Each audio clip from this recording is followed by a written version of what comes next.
Right, so coffee is a pretty complex drink and contains around 800 aromatic compounds.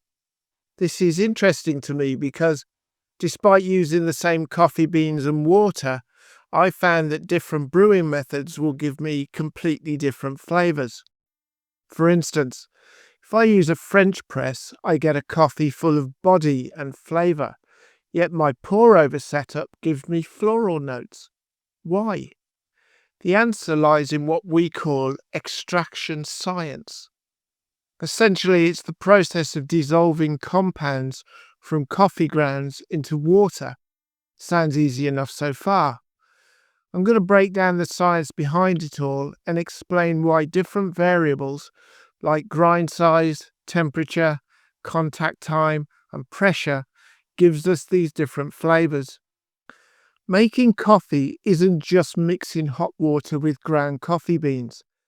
There are processes involved whereby water acts as a solvent. These compounds, though, do not all dissolve at the same rate. Ergo, the brewing method will influence why coffee can taste either sour, sweet, or bitter. So there are 3 stages of extraction. The first stage. Here, acids and caffeine dissolve quickly. These highly soluble compounds are the first to be extracted, creating bright and tangy notes in the coffee. However, if too little of the brewing cycle is completed, the result is an under-extracted coffee that tastes excessively sour and weak. The second stage. Now the sugars begin to dissolve. As extraction continues, the natural sugars from the coffee beans are released. This balances the acidity and adds body and sweetness. This is quite an important stage for achieving a good flavour profile. The third stage. In this third stage, the oils and plant fibres break down. The longer the extraction time, the more oils and heavier compounds are pulled from the coffee grounds. This is a tricky time. Get it right and you get richness and texture. Get it wrong and you have ventured into over-extraction.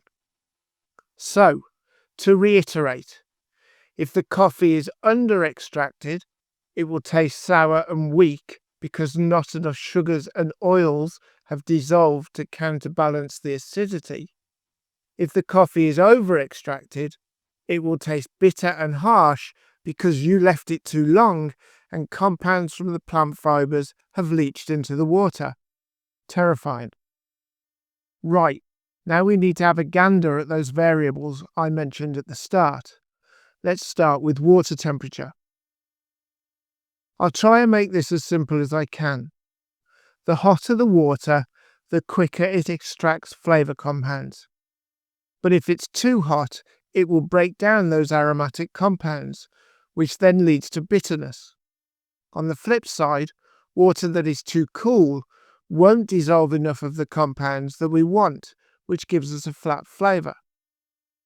The ideal water temperature for most methods is 90 to 96 degrees centigrade.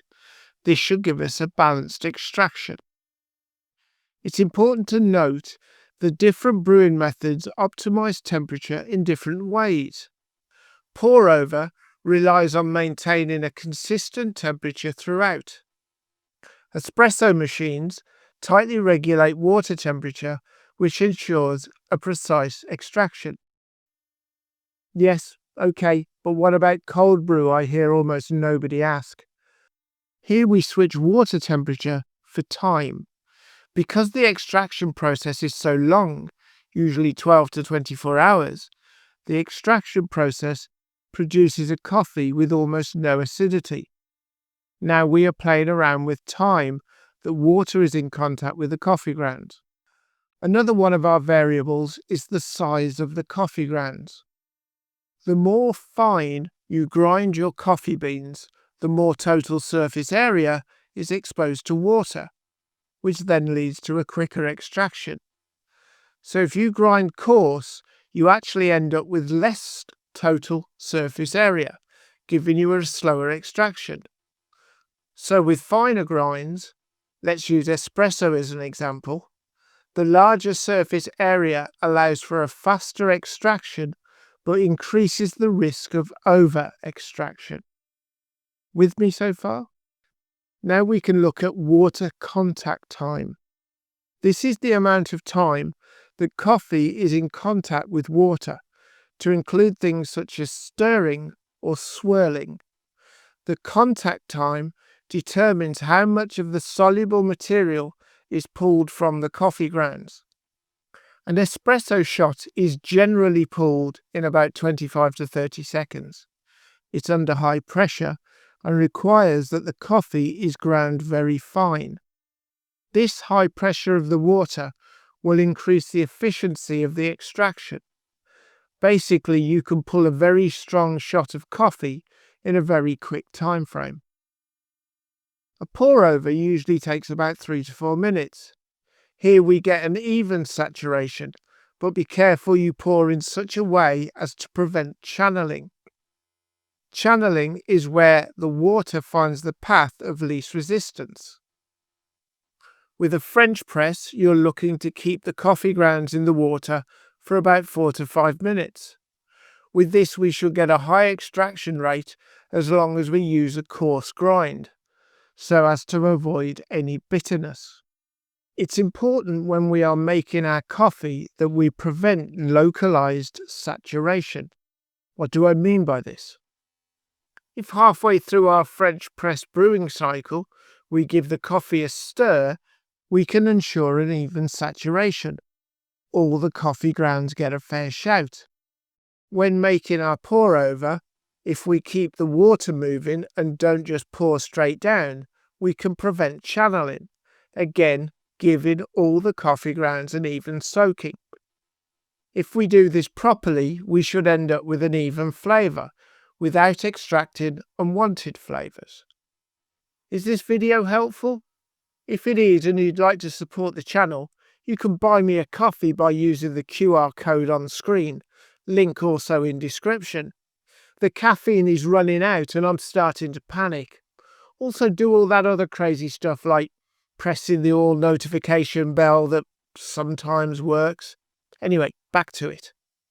For those of you who are just starting your coffee journey and are unaware of how the different brewing methods affect the flavour, let me try and give you a whistle-stop tour of the most common methods and what to expect.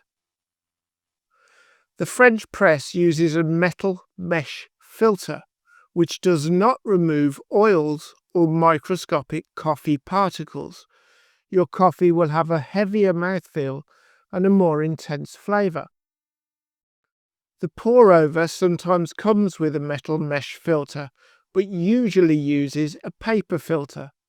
This does remove oils and fine particles, but you end up with a cleaner, more delicate cup that highlights subtle flavour notes.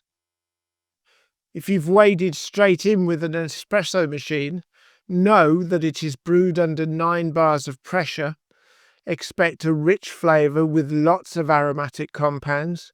It should be intense and quite concentrated with a thick crema on top. Bought an AeroPress, is it? Well, my friend, the AeroPress uses both immersion and pressure. The coffee grounds will be immersed briefly before being pushed through the filter. The coffee should taste clean with a moderate body and a reduced bitterness. So you went with the classic, the mocha pot, also called a stovetop espresso maker. The mocha pot uses steam pressure to force hot water upwards through the coffee grounds. You end up with something between espresso and drip coffee. Be careful with your temperature. Go too hot and you will end up with too many bitter compounds being extracted. The mocha pot, when done right, produces one of the best cups of coffee, in my humble opinion. I've said it before and I'll say it again. Coffee brewing is both an art and a science. I can give you the science, but the art is something you have to find for yourself, and that comes with practice and a feel for these things. Hopefully you enjoyed this video on my pokey little coffee channel. If you got some value from this, I'd appreciate you subscribe. Now, check out this video here for even more coffee knowledge.